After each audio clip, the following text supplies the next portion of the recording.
Estamos de volta agora para falar sobre ciência da felicidade. Hoje vamos falar sobre treinar a mente para ser feliz. Mas será que isso é possível? Dá para fazer isso? Quem conversa com a gente é especialista em ciência da felicidade, Lucas Penteado. Tudo bem, Lucas? Tudo ótimo. Bem-vindo novamente. Obrigado. Dá para treinar a mente para ser feliz? Isso é uma coisa maravilhosa. A gente pode treinar a nossa mente para fazer o que a gente quiser dela. A gente chama isso de neuroplasticidade. Só para dar um exemplo pontual, na Marinha Americana existem soldados muito bem treinados para lidar com o medo. São chamados de SEALs. E os SEALs recebem um treinamento que eles são expostos a situações críticas e eles têm que colocar o cérebro na medida certa daquela situação. Eles têm que aprender a ver dentro daquele perigo uma oportunidade de sair dele. Então é um treinamento mental. Assim como é feito na Marinha Americana esse treinamento para que o cérebro desse soldado, ao ver o perigo, consiga enfrentá-lo, os treinamentos comportamentais fazem isso com o nosso cérebro em relação ao nosso dia a dia. Então, hoje a gente tem uma grande quantidade de coaches, de psicólogos, de pessoas que ajudam você a treinar a sua mente, mas tem que estar muito bem disposto. É quase igual um treinamento militar. Você fala, olha, a partir de hoje eu vou fazer um treinamento físico militar para melhorar meu corpo, né? O treinamento mental também exige muita dedicação para que a gente consiga colocar a mente no local certo, dentro da situação adversa que a gente está vivendo. Passou uma reportagem ontem no Fantástico de um ultramaratonista que corre distâncias incríveis, né? Aquelas coisas só de olhar a gente já cansa, né? Brincando, claro. Mas ele fala que é a mente, que o corpo dele é treinado para isso, mas que ele só consegue porque ele meio que sai do corpo. Ele fala, a minha mente viaja tanto e eu consigo... Quando eu vejo, eu já cheguei no destino. Quando eu vejo, eu já estou na linha de chegada, né? E ele tem aí agora um novo desafio de percorrer 157 quilômetros de uma vez só. Para a gente é assustador, né? De carro isso para a gente já é quase anormal, imagina correndo. Mas aí eu te pergunto, a gente consegue trabalhar a mente, mas a partir do momento em que a gente realmente olha muito profundamente para ela, né? Porque tem muita coisa em volta que tenta tirar, inclusive, a nossa felicidade. Exatamente. Todas as emoções, elas dependem de um fator interno, que é o fator das vivências, das emoções que você já teve, e ela depende de um fator externo. Então, assim, o fator externo, ele te dá as noções de perigo, ele te dá as noções de medo. Algumas coisas podem te lembrar uma dificuldade, uma tristeza. Então, esse maratonista, ele se treinou para, na situação onde o corpo dele dava a ele sensações de dor, ele conseguia olhar para aquela situação e pensar superação. O cérebro dele pensava, olha, isso vai passar dentro de tanto tempo, você continuando andando, assim, a sua musculatura vai relaxar, vai acontecer isso. Ele conseguiu treinar o cérebro dele para isso. Isso é um treinamento incrível, porque essa pessoa, ela, durante muito tempo, ela conseguiu colocar a situação dor em uma situação de superação. Na felicidade, a gente também diz isso, que é colocar você em uma situação de dificuldade e ver nela a oportunidade. Ver a situação de dificuldade em fazer algo e ver a oportunidade de aprender a fazer. Ver a dificuldade quando você erra alguma coisa e olhar para isso e falar assim, ok, eu encontrei mais uma maneira de não fazer isso. Então, realmente treinar o cérebro para isso. As respostas vão ficando gravadas ali dentro. Da mesma maneira que quando a gente é pequeno, as pessoas falam frases para a gente e ficam marcadas na nossa vida, quando nós somos adultos, a gente tem essa capacidade. Mas o treino é muito mais intenso para você conseguir gravar uma boa frase dentro do seu cérebro, para que ela funcione como potencializador toda vez que você estiver numa situação de dificuldade. Aí que entra uma pergunta que eu quero te fazer. Infelicidade, depressão, mau humor, vicia, e é por isso que às vezes é tão difícil mudar a chavinha? Exatamente. O mau humor, a infelicidade, elas são emoções que a gente chama de emoções de baixa energia.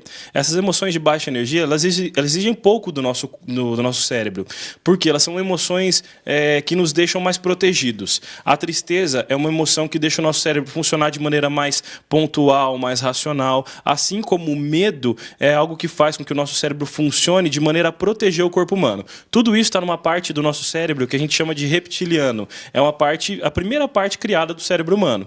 Então, para a gente dar significado a isso, surgiu o sistema límbico, que é a parte emocional. E para a gente fazer isso funcionar da melhor maneira possível, surgiu nossa terceira área do cérebro, que é o córtex. Então, para eu conseguir pensar de maneira boa quando algo ruim acontece, eu preciso levar minha energia lá do reptiliano para o córtex.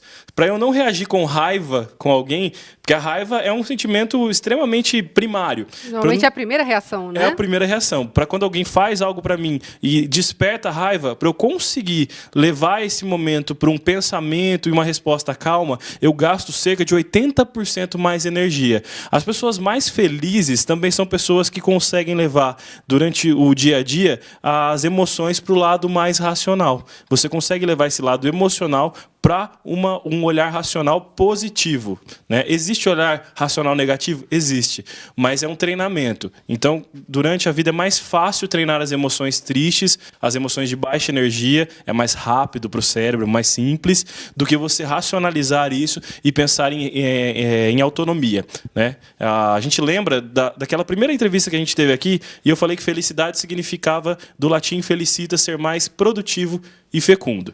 Ser produtivo é você ter autonomia sobre seus pensamentos, é você não reagir automaticamente, é você conseguir observar, interiorizar e dar uma melhor resposta. A gente pode dizer que para poder ver as coisas de um lado positivo, a gente tem que negar algumas coisas do negativo também, às vezes talvez até deixar de lado um pouquinho para que essas coisas se resolvam? Exatamente. A ressignificação mental que é feito muitas vezes pelos psicólogos é você pontuar uma frase negativa a algo que você está vivendo. Exemplo, eu não tenho dinheiro. Nesse momento eu não tenho dinheiro. E a pessoa fala isso várias vezes. Se ela falar isso várias vezes, isso vai se interiorizar nela. E mesmo quando ela tem, ela acha que não é o suficiente. Então eu preciso fazer o quê? Eu preciso tirar essa frase de dentro do cérebro dessa pessoa. Essa frase precisa ser substituída por uma positiva e precisa ser afirmada muitas vezes. Então, olha, eu tenho dinheiro suficiente para fazer isso, para fazer aquilo. Eu não falo na falta, eu não olho para a escassez, eu não observo o lado vazio do copo, eu observo o lado cheio,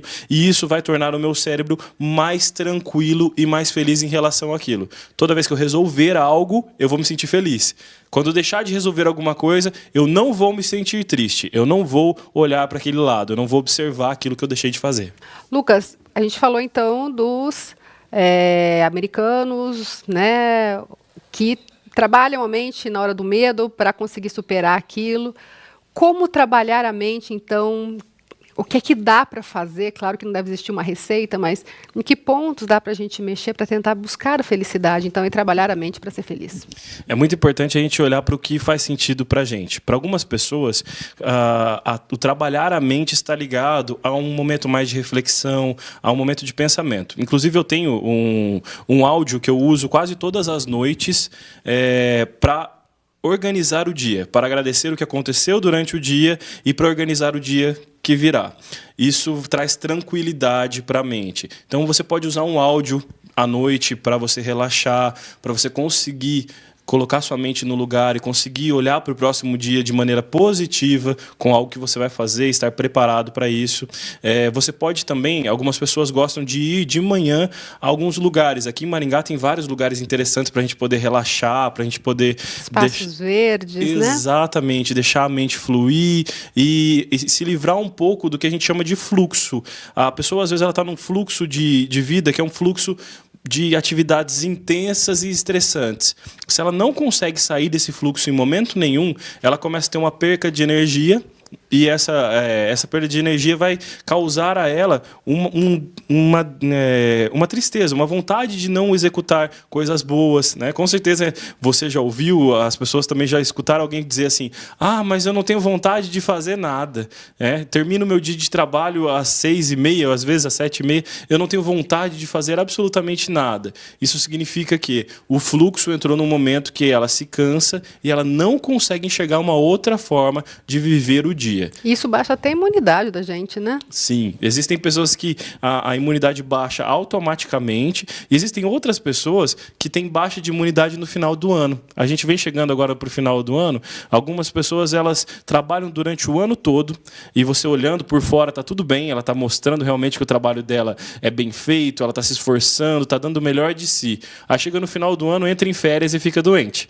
Isso acontece porque a pessoa durante o momento do ano ela foi acumulando coisas ruins, coisas difíceis e não colocando isso para fora. O treinamento sobre você colocar a felicidade dentro de si, você ter essa neuroplasticidade no cérebro, ele está ligado a você saber colocar em certos momentos uma lixeirinha ali, limpar as coisas que não estão de acordo com a vida que você gostaria de ter, colocar as atividades que você gosta em primeiro plano e falar, olha, eu realmente preciso fazer isso. Quem gosta de... tem gente que gosta de escrever. Então, reservar um tempo para escrever, reservar um tempo para fazer isso, vai te fazer muito bem. E nesse momento você vai estar fazendo todo esse processo de olhar para si, de reflexão, de limpar o que não é necessário e colocando ali todos os dias aquele pontinho. Olha, hoje é um dia de fazer algo que eu gosto.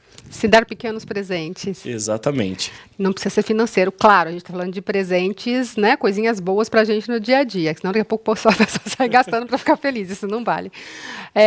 Deixa eu te perguntar, você falou de a felicidade ser verdadeira, né? Porque assim, tô feliz, chega em casa, chora. Isso não pode acontecer, tem que ser uma felicidade real. Tem que realmente trabalhar o cérebro para conseguir passar, talvez, pelas situações ruins, sem sofrer tanto, ou ir trabalhando para sofrendo cada vez menos.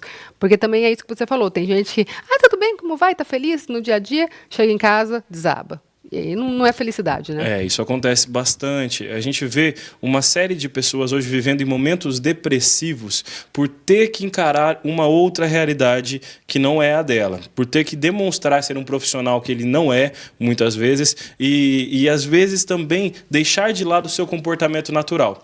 Algumas pessoas são extremamente espontâneas, mas se submetem a trabalhos que são extremamente massivos na frente de um computador, ou algo que faz ela ficar muito parada, muito, como a gente pode dizer, uma pessoa que tem um comportamento muito intrínseco, muito quieto, né?